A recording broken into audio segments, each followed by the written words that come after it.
시장이 좀 혼탁합니다. 혼탁할수록 너무 복잡하게 생각하실 필요 없고요. 혼탁한 내용이 있겠습니다만 시장의 기본적인 메커니즘 안에서만 운영된다고 하면 가뿐히 또 이겨낼 수 있지 않을까 저는 생각하고 있습니다. 안녕하십니까, 파생한국 송 대표입니다.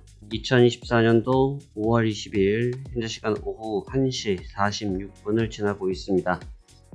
자, 월요일입니다. 이번 한 주 시장 이야기 함께 하면서 시장 대응 준비 같이 해보도록 하겠습니다.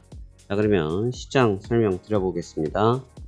먼저 토요일 새벽에 마감했던 다우지수부터 설명드리도록 하겠습니다.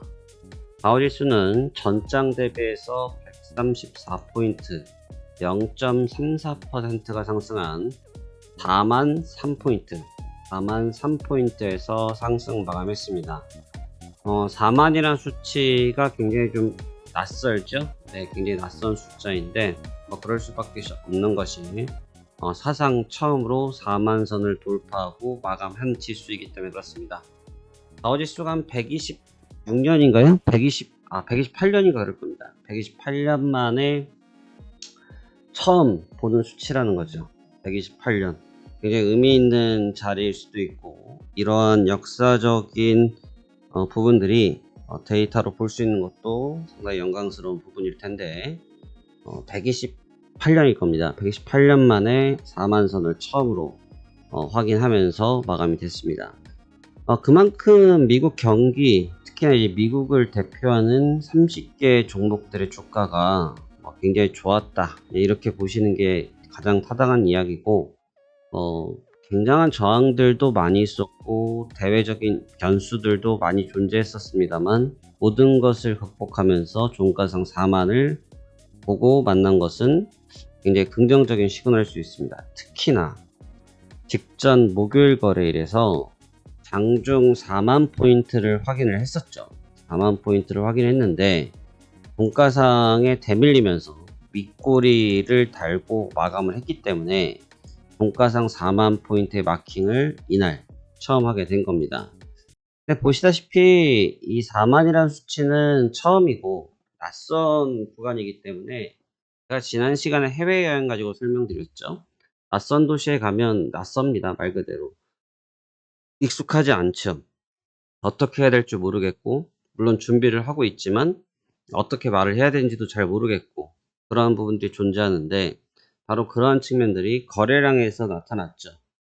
주말을 앞두고 있었기 때문에 거래량이 증가하기는 쉽지가 않았습니다. 주말을 앞두고 있는 시점에서 거래량 증가는 쉽지가 않았고, 당연히 거래가 메말라 있는 상태. 그런데 이제 추세가 사힘이 붙어 있다 보니까 거래량이 없으면 약점이 됩니다. 거래량이 없는 것은 약점이 될 수 있었는데 주말 효과를 오히려 역으로 활용되면서 다우지수는 4만선에 안착을 하면서 마감이 됐습니다. 대신 이 훈풍들을 옆에 있는 나스닥이라든지 S&P 500까지 모두 훈풍을 받기에는 시장에 놓여져 있는 유동성에 좀 한계가 있었고, 그런 유동성의 제한성 때문에 모든 주가를 끌어올리지 못했습니다만 상징적인 주가인 다우지수를 우선 4만선에 터치업 하면서 마감을 시킨 것이 의미가 있어 보입니다. 최근에 나왔던 연준 쪽의 발언들, 특히나 지난주에는 연준 쪽의 발언들이 굉장히 많았는데 PPI, CPI를 지나서 연준 쪽 인사들의 발언들이 계속 나오고 있습니다. 기본적인 가이던스를 표현하자면 일단 현재 수준에서 금리를 유지하겠다의 분위기가 좀 굉장히 팽배한 것 같아요. 근데 그 말에 신뢰를 잘 못하죠. 워낙 연준 쪽이 요즘 말을 자주 바꾸고 있기 때문에 신뢰하기 어렵습니다만 시장 자체에다가 그런 멘트를 내던져주고 있죠. 근데 오히려 그 부분이 시장에서 좀 불확실성 제거로 인지하면서 반등을 하고 있긴 한데 여전히 연준 쪽에서는 금리를 좀 유지하겠다, 인플레이션을 잡으려면 조금 더 가격적 조정, 시간적 조정이 필요하다라는 멘트를 던져주고 있기 때문에 확고한 흐름이다라고 단언해서 보기에는 무리가 있어 보입니다. 이번 주도 연준 쪽에 스케줄이 굉장히 많습니다. 이번 주도 연준 쪽의 스케줄이 굉장히 많은데 이 스케줄을 어떻게 소화할지, 한번 같이 봐야 될 것 같습니다. 일단 이번 주는 윌러 이사님부터 시작해서 바 부의장, 보스틱, 오늘입니다. 오늘 말씀이 나오고요. 오늘만 보스틱 총재, 바 부의장, 보스틱, 바, 그 다음에 윌러, 그 다음에 제퍼슨, 메스터까지 이게 지금 오늘만 5명인가 그러실 겁니다. 5명인가. 너무 많죠. 이제 요즘 이 멘트가 자극제가 잘 안 되더라고요. 요즘 시장이 특히나 지난주장을 보면 연준 쪽에서 그렇게 많이 나오셨는데 금요일날 새벽 직전까지 나왔거든요. 물론 이제 대학교 연설도 있으셨고 했기 때문에 꼭 경제정책에 대한 발언만 하신 건 아닌데 연준 쪽에 발언들이 너무 많아요. 그러니까 이제 시장이 이런 거죠. 정보의 홍수 속에 그 정보를 좀 버리는 그런 동작들을 좀 하고 있는 상태이고 정보의 스킵을 좀 하는 분위기입니다. 이게 왜 그러냐라고 보면 계속 연준 쪽에서 방금 말씀드렸다시피 멘트를 좀 많이 바꾸고 있다 보니까 시장이 이제 조금 갸우뚱하는 분위기인 것 같아요. 아, 이걸 진짜 믿어도 될까? 이런 분위기가 좀 많지 않냐? 저는 그렇게 생각하고 있고요. 그래서 그러다 보니까 지금 같은 흐름을 보여주고 있는 것 같습니다. 그래서 이번 주에는 가장 중요한 건 제 생각에는 의사록인 것 같아요. 이번 주는 수요일 날, 그러니까 목요일 날 넘어가는 새벽 3시에 나오는 FOMC 의사록이 제일 중요할 것 같고요. 나머지 연준 쪽 인사들의 발언들은 안 들을 수는 없으니까 또 들어야 될 입장이고 들어줘야 될 것 같고 또 하나는 저기 엔비디아죠. 엔비디아가 실적 발표가 있습니다. 지금 엔비디아가 기세가 다시 하늘을 승천하고 계십니다. 엔비디아가 힘이 상당한 것 같아요.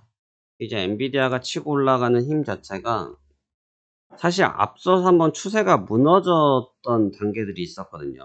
근데 추세가 막 무너졌던 단계가 있었는데 그 추세를 모두 다 희소를 시켜버렸습니다. 사실 여기서 요 구간을 되돌리는 게 만만치는 않았거든요. 이제 모습을 보면 다우지수랑 똑같죠. 다우지수처럼 갭을 한 방 때리고 갭을 타고 레인지를 걸어서 땡겨 올렸는데 사실 이게 피로감이 보통 피로감이 아닌 상태인데 저 부분들을 모두 수복하고 있습니다. 근데 이제 이번 주 엔비디아의 실적이 발표가 되기 때문에 다시 한번 레벨업을 시도할 것인지 마의 첨부를 시도할 것인지의 싸움이 될 것 같고요. 결국 이제 저 부분이 주가를 부양했던 부분이고 물론 다른 종목군들의 순환매 사이클을 돌고 있는 부분도 분명하게 보입니다만 순환 사이클이 백날 돌아도 기준점을 잡는 주가의 흐름이 필요하거든요. 기준점을 잡는 주가의 흐름이 없으면 주가가 좀 갸우뚱하는 경우들을 많이 보이는데 지금 같은 경우는 주가의 기준점을 잡고 있는 엔비디아가 있다 보니까 다른 종목군들에서 뭐 테슬라의 등락폭들 이런 증명들이 나와도 뭐 주가가 견고한 모습을 가져가는 것 같습니다. 그래서 굉장히 좋은 모습이에요. 약점은 다들 뭐가 있냐면 다들 직접 고점에서 있다는 거죠. 다우지수도 마찬가지고 엔비디아도 직전 고점 근처에 머물러 있다는 것이고 아니면 애플 같은 경우들이 지금 치고 올라왔는데 보시면 이 갭런이라고 하거든요. 이 갭런이 우리가 이제 주식을 조금 해보신 분들은 이 표현을 아실 텐데 갭을 띄워놓고 달리는 파동을 얘기하는 갭런 파동인데 이 갭런들이 힘이 엄청 센 거예요. 왜냐하면 갭이라는 것이 발생됐을 때는 굳이 수급이 따라오지 않아도 모멘텀을 기반으로 해서 시장을 그 주가를 끌어올려놓는 거거든요. 근데 갭런이라고 말씀드렸잖아요. 갭을 띄워놓고 그 호재를 받은 상태에서 거기서 추격이 달라붙는 수급이 생기기 때문에 수급적으로 예를 들면 여기가 원래 지지와 저항의 매물층이었다고 하면 이 구간에 갭을 때려 넘겼기 때문에 여기서부터 들어오고 있는 수급들은 여기서부터의 또 지지와 기반이 되거든요. 그러니까 이런 힘들은 굉장히 좀 센 경향들을 보여요. 그러니까 최근에 나스닥 종목군들을 좀 보시면 최근에 나스닥 종목군들의 움직임들이 강하긴 강해요. 강하긴 분명히 강한데 움직임 자체에서 놓고 볼 때 지금 보시면 시총이 1위니까 얘 지금 흐름과 엔비디아 흐름을 봐보세요. 똑같죠? 그 다음에 그 뒤에서 따라오고 있는 게 누구였어요? 애플이죠. 똑같단 말이에요. 라인을 맞춰준단 말이죠. 근데 애플 같은 경우에 갭런을 받았고, 이제 아마존은 다우로 빠졌으니까 배제하고, 메타도 같이 한 7개만 볼게요. 메타, 여러분도 시간 되실 때 종목들을 한번 같이 돌려보세요. 한번 돌려보시면 도움이 많이 되는데, 보시면 갭을, 여기서는 이제 하락갭인데 하락갭을 극복을 하면서 하락갭 자리까지 도달하죠. 근데 여기에 저항이 잡힌단 말이죠. 그러니까 지금 아까 애플과 메타는 정반대의 그림인데, 애플 같은 경우 이 반대로 갭을 때려 넘겨서 저항을 넘기고 이 구간부터 런닝 타임을 가져와서 끌고 올라갔는데, 얘도 마찬가지로 갭이 나타났지만 회복을 시켜서 왔지만 저항이 걸렸단 말이죠. 그러니까 다들 좀 저항감에 좀 걸려 있습니다. 저항감에 좀 걸려 있어요. 이 저항 상황을 지금 왜 볼 수밖에 없냐면, 투자자들이 어떻게 볼 거냐 이거죠. 이 부분을 긍정적으로 해석을 해서 계속적인 유동성을 줄 거냐. 지금 이제 알파벳 같은 경우도 보시면 마찬가지인데, 갭을 때렸어요. 근데 여기서 제가 갭런 자리라 말씀드렸죠. 갭런이 나와 있는 자리, 하단 부분에 대한 지지층을 안 건들잖아요. 다음번에 조정을 받아도 이 첫 번째 있었던 구간에서의 지지만 체크하고 바로 당겨서 가면서 고가를 때렸단 말이죠. 그러니까 굉장히 이런 파동들은 힘이 세긴 센데, 결국은 단발적으로 들어와 있는, 그러니까 현재 구간에서 단발 섹터로 들어와 있는 친구들이 이탈도가 좀 생기기 시작하면 힘이 좀 빠지는 경향들이 있어요. 근데 이게 직전 고점이나 직전 저점에서의 저항력 테스트들이 많이 나타나다 보니까 다우지수의 민감도를 가져갈 수밖에 없겠죠. 그러니까 다우지수나 나스닥 지수 모두 다 매한가지라는 거예요. 그러니까 나스닥 지수도 마찬가지로 그런 형태의 저항성을 지금 경험하고 있고, 다우지수는 뚫고 올라갔습니다만 사실 뭐 고가랑 크게 차이는 나지 않으니까 직전 거래일에서 있었던 이 저항감, 그러면서 그저께 양봉으로 마감은 했습니다만 온전한 양봉으로 마감이라 보기에는 어렵다. 왜? 고가를 넘기지 못했으니까. 이렇게 지금 평가가 된다는 거죠. 그래서 좋은 상황인 건 분명하다. 좋은 상황인 건 분명하지만 무거움이 너무 많다. 그 무거움을 어떻게 극복할 것인가? 우리가 한번 심사숙고해 봐야 되겠다라고 말씀드리고 싶은 거고요.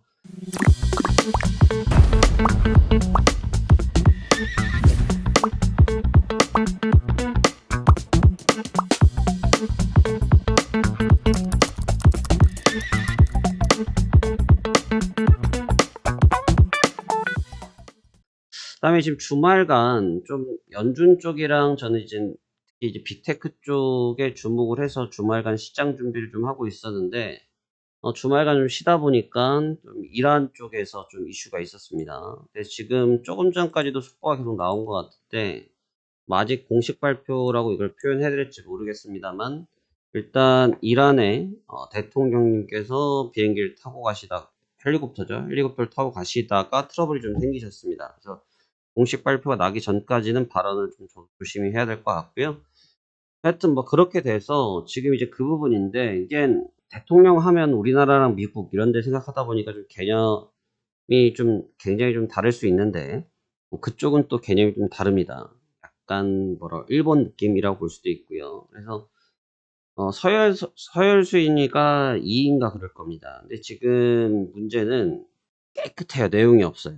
그러니까 뭐 기상 악화 뭐 이런 분위기인데, 이게 자칫해서 말이 이상하게 와전돼 버리면 분위기가 또 묘해지는 수가 있다 이거죠.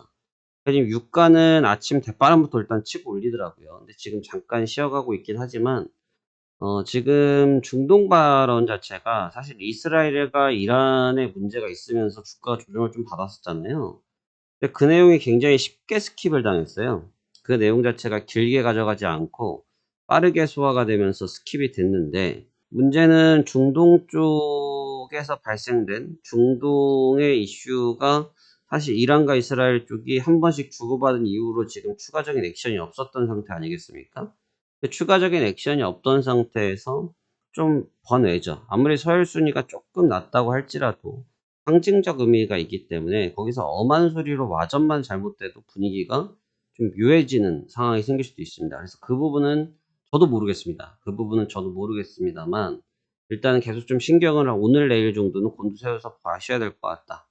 계속 저도 기사를 체크하고 있고 올라운드 실시간적인 트위터 내용도 보고 있습니다만, 일단 실시간으로 좀 보시는 게 유리해 보이고, 아직 현재까지 뭐 오늘 아침에 개정하고 그다음에 지금 오후 2시가 지나고 있는데 현재까지는 밍밍해요. 밍밍한데 모르죠. 갑자기 말을 어떻게 반영될지 모르니까. 대신 너무 길게 신경 쓰실 내용은 아니고 하루 이틀 정도, 하루 이틀 정도는 신경을 좀 쓰는 게 맞다. 유가도 어느 정도 긴장도가 있어요. 유가가 최근에 레벨 자체가 어느 정도 견조한 모습을 주고 있긴 한데 이제 유가도 어느덧 80불을 치기 시작했다는 거죠. 그러니까 유가도 저항대를 치기 시작했기 때문에 저항권을 때리기 시작할 때는 항상 뭘 조심해야 된다? 이슈를 조심해야 된다는 거예요. 저항을 치고 있을 때는 이슈를 조심해야 된다. 그러니까 이제 이슈라는 게 너무 뻔한 내용이니까. 근데 별일이 아니고 넘어갔으면 하는데 또 괜한 또 말이 와전되는 액션들이 나왔을 경우 주가에 크나큰 부담이 될 수 있다 정도, 단기적인 모멘텀이 될 수 있다 정도 신경 쓰시면 좋을 것 같고요. 이외에는 크게 신경 안 쓰셔도 될 것 같습니다. 가장 중요한 것은 이번 주 FOMC 의사록이고요. 정말 연준에서 금리에 대한 인하 부분을 어느 정도까지 생각하고 있는지를 아주 정확하게 회의에서 나왔던 멘트를 확인할 수 있기 때문에 의사록이 제일 중요할 것 같고, 그 뒤에는 이제 엔비디아 실적 발표 부분입니다. 엔비디아 실적 발표 확인해서 엔비디아가 추구하고 있는 방향, 그 다음에 실질적인 방향, 최근에 빅테크 쪽에서 신기술 발표하면서 주가가 움직였던 것, 거기에 수혜주는 구글이었고요. 알파벳이죠. 알파벳이었고, 그 다음에 TSMC 반도체들 영향을 좀 받았었는데 그쪽 측면이 어느 정도 영향을 받을 수 있을지 한번 주목해 보시는 게 좋을 것 같습니다. 시장이 좀 혼탁합니다. 혼탁할수록 너무 복잡하게 생각하실 필요 없고요. 혼탁한 내용이 있겠습니다만 시장의 기본적인 메커니즘 안에서만 운영된다고 하면 가뿐히 또 이겨낼 수 있지 않을까 저는 생각하고 있습니다. 그다음에 이번 주도 여러분들의 성공 투자를 기원하고요. 저 또한 최선을 다해서 시장 살펴보도록 하겠습니다. 성공 투자를 기원합니다. 감사합니다. 파생한 송 대표였습니다.